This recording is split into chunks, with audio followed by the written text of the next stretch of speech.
You're locked in to the hottest station on the planet. Resistance is futile. The revolution has begun.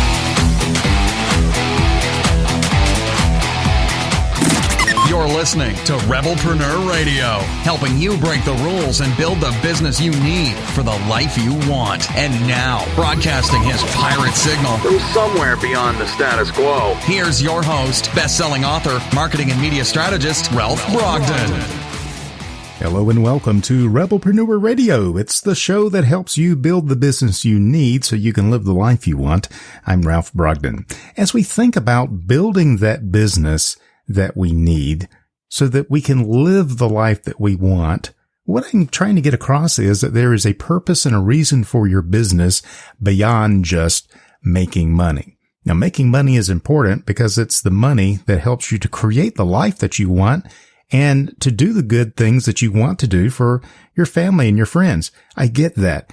But if that's the only reason you are in business, just to make money, then once you've made the money, and if you've made any amount of money, then you know this. If not, then you'll learn it soon enough. Money is not enough to satisfy you. It can give you temporary satisfaction, but you've got to have a mission that goes beyond just the money and have a belief in something that's larger than yourself. Today's guest has really discovered this in a very unique way, and he's going to talk to us about seeking your life's work and alignment, as well as how to reposition your business during these uncertain times that we're living in. And so it's a very timely interview with Martin Ditto. He is the CEO of Ditto Residential. He is leading a leading-edge urban design and development company that he founded in 2008. He is passionate about conceptualizing and creating world-class residences, and he believes that we can build livable spaces that are so powerful they can inspire and change the way people live their daily lives. That's what I'm talking about a mission bigger than just whatever it is you're buying and selling. Very, very powerful. So, Martin Ditto, welcome to Rebelpreneur Radio. Great. Yeah, thanks for having me. How did you get involved? First of all, tell us a little bit about your background and how you grew into this larger awareness of what your business could become. Sure. So I grew up in Jackson, Mississippi, squarely a southern state in the center of the Bible Belt. And after college, traveled a bit. I knew that I wanted to not be in the United States after college, so I went to Venezuela teach English, and I went to Spain to ride my bike on a path known as the Camino de Santiago. And I'm familiar with that. Yeah, they made a movie about that, I think. They did. Yeah, there's a book by Cueto maybe called The Pilgrimage. Yeah, and then there's a movie about it called The Way. It's a good movie. Yeah, and I went to, when I was at college, I really didn't know what I wanted to do. I think a lot of people in college are either on their path to medicine or Wall Street. And I studied economics, which is more of a generalist aptitude, and was at a liberal arts college. And when I got out, I really did not know what I wanted to do. I had various businesses as a child, or as a young adult, and then worked in college, and then I arrived in D.C. after living in Venezuela and in Spain, and I needed a job in Washington, D.C., where I was living in a basement apartment with some friends from Mississippi. And I ended up taking the second job that was offered to me, which the first job was in the private sector. The second job was in, literally a week later, was for the mayor of D.C., and worked in that job for about a year before realizing that the lower levels, the public sector, was not going to be where I wanted to be. And so took a job in real estate development, or initially in construction, and then moving on into development. And through I guess a 7-year journey, ended up starting my own company. But I'm happy to talk about early career if that's interesting, or move on to the current career. Yeah, well, I'm interested in this process. Your website talks about what began as a real estate brand, and I've worked with hundreds of real estate brands, commercial property developers, real estate agents, real estate agencies, real estate and property development companies, builders. Very familiar with the industry. I don't know that I have ever heard anyone express a mission as inspiring and compelling as yours. Tell us about how your real estate company and your brand that you started, how it has grown to be much more than just a real estate brand. Well, it wasn't. It was at some level it was a need. I had left the corporate real estate world and had gone to Nashville to start a taco restaurant, which is called the Local Taco in Nashville, Tennessee. And my partnership did not work out. And I came back to DC and started doing the only thing that I knew professionally, which was building houses. But I knew I did not want to go back into the corporate world and work for someone. So I literally started during the depths of the recession of 2007 and 8, just renovating homes, and that was what I felt most comfortable doing.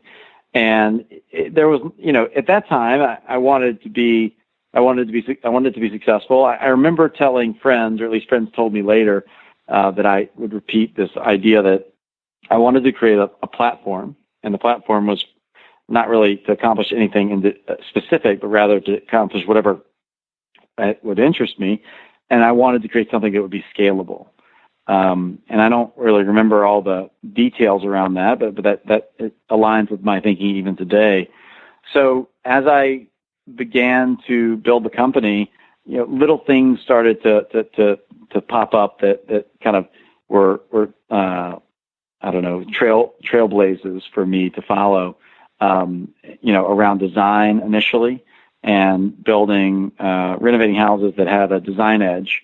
And that was fun. You could learn all about, I'd been in the architectural world by being a developer, but when you're a developer, you're not as in the details of literally designing houses. And so I was literally designing houses and literally designing, the lighting locations and, switch locations and outlet locations and, the whole 9 yards, HVAC systems. I mean, when you're renovating houses, you're kind of all things to all people, because you don't have engineers who are doing a lot of the work for you that you do on larger buildings.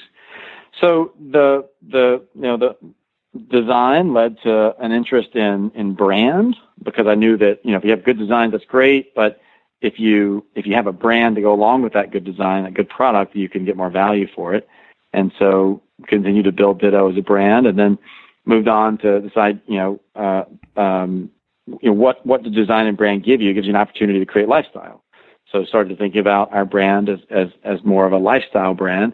And about 2 years ago, I basically decided that I didn't want to just be doing traditional real estate development, and it didn't feel as fulfilling to me as it had been.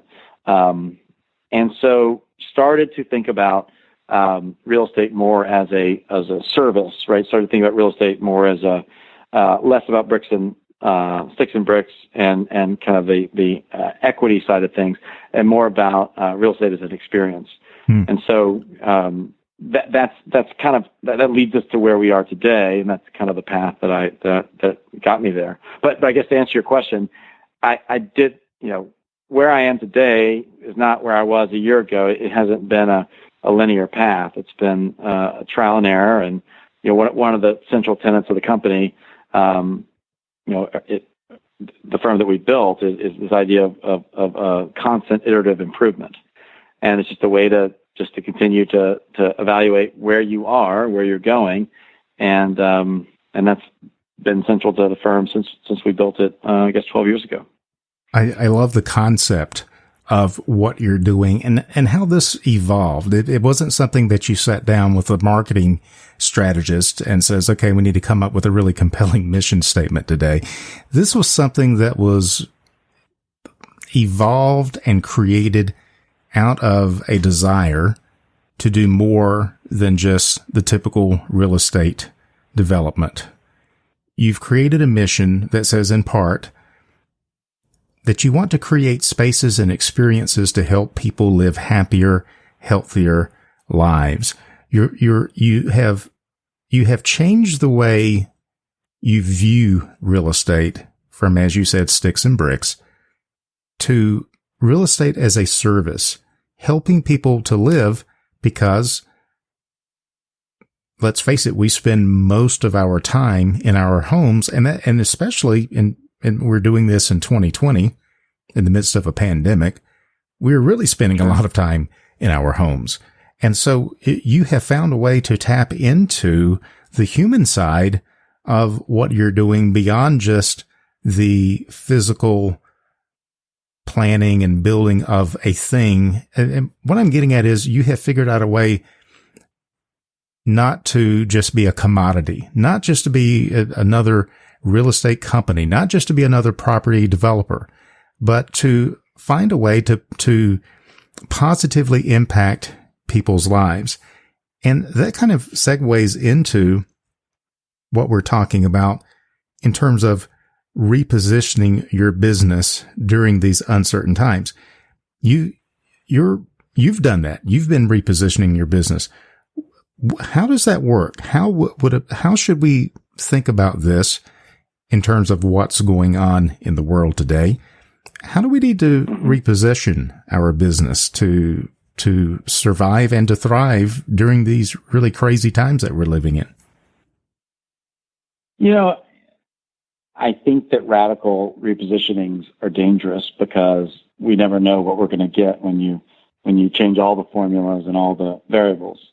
I think that the safest route to a repositioning is a constant repositioning where we're just course correcting when things don't work out or when things that you didn't know were going to work out do work out. So I don't have any magic for what you do during a pandemic except to really focus on. There's a great line in the book Leonard and Levy.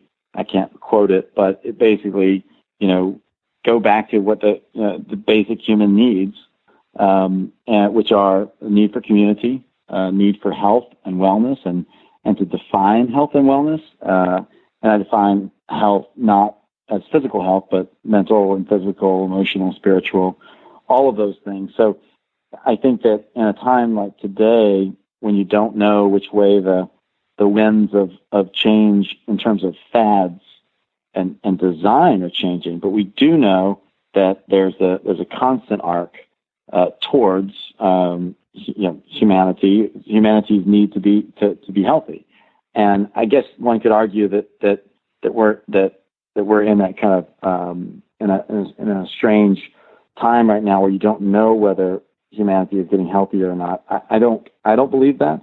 I believe that even as crazy as times are, these are signs of change, and I think that we are moving towards a healthier time. I love the positive outlook, and I agree. I think that we will get through this as other generations have, and we will come out on the other side of it wiser and stronger, and really positioned and poised for growth. Speaking of which, your story really illustrates how your life's work can come into alignment with what you're passionate about. How can we keep that passion and that bigger picture in our hearts? How do we get that into our business and make that a part of our enterprise, whatever it is that we're doing? And it may be real estate, it may be something else. But what lessons can we take away from your experience? I think it's different for different people. I think to me, what we're talking about is personal health and alignment. And I think that my path has been again, not a straight line, but it's just constantly trying to connect my personal kind of heart desire with my professional life and my personal life. So for me, like what happened a couple of years ago was I really felt I was in a business partnership with someone with whom I was not aligned, and I didn't know it. I think this person knew it more than I did, and it just led to a series of bad events that occur when we're not in alignment. It's almost biblical, the way that if you continue to live a life that's out of alignment with your soul, that you will pay the price, and there's no way not to. And so, I guess central to my perspective on life is that all the answers that we have that we need for life are inside us, and so it's really this idea of like revealing that to you. As Michelangelo carving something out of block, he's just removing everything that's not the final sculpture. And I think that's what our lives are about, is just shaving away societally tacked on pieces of ourselves that just are not true to self, until what we're left with is something that does feel spiritually aligned with who we are. And talking about alignment, you mentioned alignment in our business relationships, alignment with our team, alignment with our customers, our clients. Instead of trying to connect with everybody, you're trying to find alignment with people who share your vision, your values, your principles. How does that work in a real estate environment? Who are your ideal clients, and what is the biggest problem that you're solving for them with this new way of doing real estate as a service? Well, first I'll say that real estate is very transactional, which is can be distasteful. It is distasteful to me because it's not like in other industries like software that can be win-win. Real estate has some of that, and the longer-term partnerships are like that. But in terms of the trading of real estate, it's oftentimes someone has to win for someone to lose. And so I think in aligning oneself with those partners that feel most closely associated with one's way of thinking, it's not easy. I mean, I've made a lot of mistakes in not building longer term relationships and not realizing earlier on how important those were. And part of that was just me being on my own and not working in a larger business where I had that guidance. But what has been kind of core to our being as an organization over the past 2 years of business planning has been this idea that we are really a collaborative group, and that everything we ever do will be based on the work of lots of different designers and producers and builders and all kinds of people. And so in that way, alignment is the only thing that matters. It's the only thing that matters when you're hiring an architect and an interior designer, and you may not think that matters, or when you come to a structural engineer, but I really think it does. Just in every single facet of the team that builds a building, and there are hundreds of people, thousands if you count, the construction side, who go into building. I mean, even a house. I mean, you don't think about it, but factories have lots of people, and the products that go into a house, and so many people are involved in that process. And so your ability to align your relationships with one's values or company's values is something that I still don't fully appreciate, I should say. It's one of those things that reveals itself throughout one's life. That is so true. And I think what you said is really critical. And I want our listeners to pay attention to this particularly, is how can you distinguish whatever it is you do, whatever service, whatever product that you provide, how can you distinguish yourself in a way that you are not just a transactional business, but you are relational? how can you rise above just being a generic, ordinary commodity service to being something that is a force for good, a force for helping people to be happier, to be healthier, to be wealthier, if that's your service that you're providing? But how can you create great value and let that be the driving force behind your business, your brand, your organization, everything that you do and everyone that you come into contact with? I think, Martin, that you have done that. You've exemplified that. And it's really, really, remarkable to witness this in an industry that really is known for commoditization and just transactional, business. You've brought the human element into it. And so, congratulations to you and to your team for accomplishing that, and for the fact that you're evolving even now and learning how to do that better and better as you iterate and as you bring in new team members and you work through designs and improvements and looking for other ways. It's just really a great example to follow. I wanted to ask, as our time begins to wind down, what are you working on right now that's got you really excited? What's in the pipeline? The most exciting thing to me right now is how we can continue to invest in this idea of real estate as a service and real estate as an experience versus real estate as a commodity. I mean, a central tenet of the company, at least from an internal communication side, has always been the decommodification of real estate.